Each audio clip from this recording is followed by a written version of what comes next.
Have you heard that the real estate market is slowing down or that it's even going to crash in 2023 here in Greenwood, Indiana? Well, in today's video, we're going to cover exactly that topic, and we're going to talk about the housing market in Greenwood, Indiana for February of 2023. Hey guys, Aaron Lucas with Trendify Realty, and in today's video, we're going to cover the February 2023 housing market update. But before we get started, make sure to subscribe to the channel. That way you can stay updated with all information regarding mortgage rates, real estate information, home buyer tips, home seller tips, home design tips, and much, much more. All right, so before we even get started with diving into numbers and stats and looking at those kind of details, I want to talk about the difference between a seller's market and a buyer's market.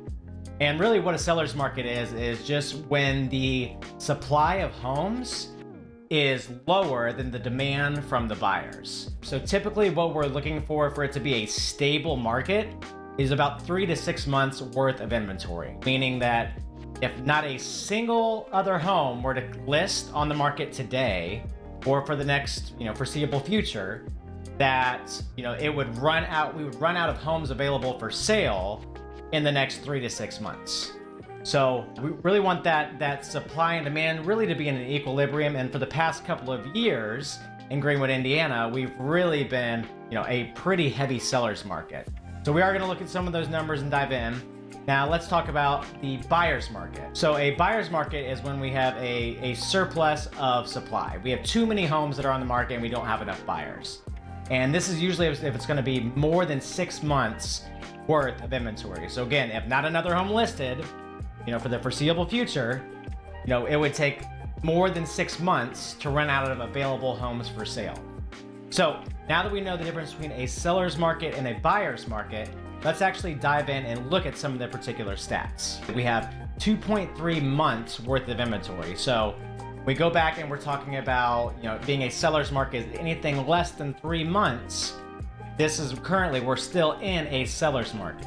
However, we're up roughly 115% from where we were last month.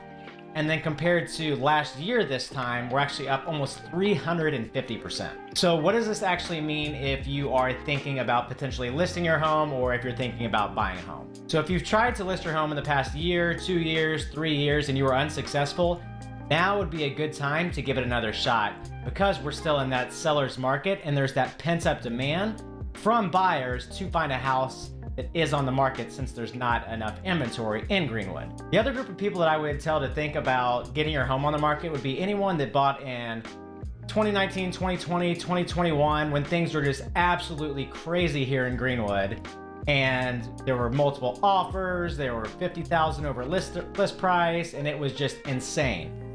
If you're having a little bit of buyer's remorse about the house that you bought, now would be a good time to get the house on the market and find something that suits you a little bit better. Now that we've looked at the month supply of inventory or the absorption rate in Greenwood, Indiana, now let's look at the actual median sales price and see what's going on with home prices.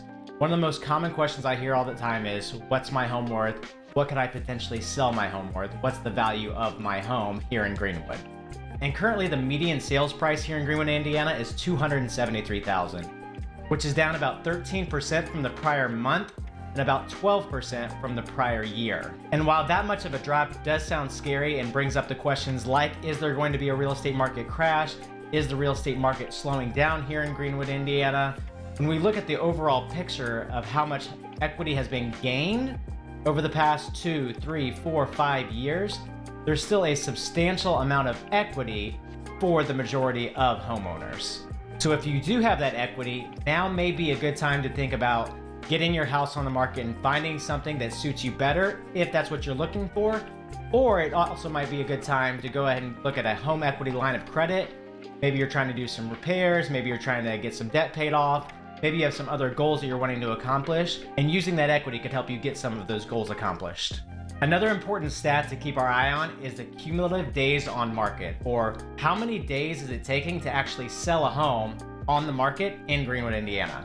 And currently we're at 44 days on the market, or it's going to take about a month and a half to get your house sold on average. Sometimes that's going to be faster, sometimes that's going to be slower. Now, when we look at last month, that's actually up by about 42%, when it was taking about 31 days to get your house sold, or pretty much right at a month here in Greenwood, Indiana. And when we look at this time last year, it's up actually 1,000% when it was only taking 4 days on the market to get your house sold. So with all these stats and these numbers, you still might be scratching your head saying, okay, Aaron, but is there going to be a real estate market crash? Is there going to be a slowdown here in Greenwood, Indiana? And it's important to keep an eye on the interest rates as well and look at what's actually causing all of this to happen. One of the big things we have to look at is how many buyers actually entered the market right before the pandemic, through the pandemic, and even post-pandemic.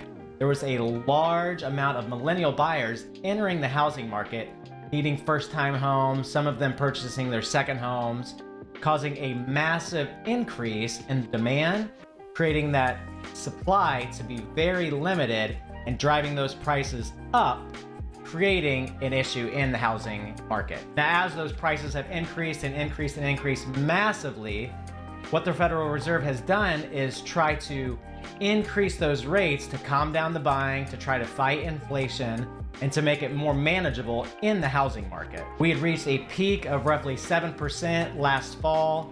They have dropped a little bit. They got down to about 5.5% this spring, and then now they're actually sitting at 6.19% as of February 2023 here in Greenwood, Indiana. The Mortgage Bankers Association thinks that we'll see an increase in short-term rates, but that the long-term rates, such as the 30-year fixed mortgage, has already peaked, and that we'll probably end the 2023 year around 5.25%. So my prediction as of February 2023 here in Greenwood, Indiana, is that we're gonna see those interest rates continue to drop and buyers are gonna re-enter the market. I think that prices are going to continue to drop just a little bit. Listings should stay about the same, so we'll be almost in a stable market, 2.5, 3.5 months worth of inventory. And I think that those days on market are going to increase, taking just a little bit longer to get your home sold, but we're still gonna be on that seller side of the market. So we're still gonna move quickly and not gonna be sitting for 4, 5, 6, 7, 8 months or longer. So is the real estate market crashing?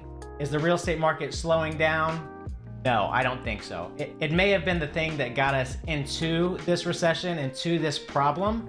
However, it's also going to be the thing that leads us out of it as we continue to end 2023 and go into 2024. If you enjoyed this video, make sure to subscribe to the channel, leave a like, and hit that notification bell to stay up to date on all the most relevant real estate information.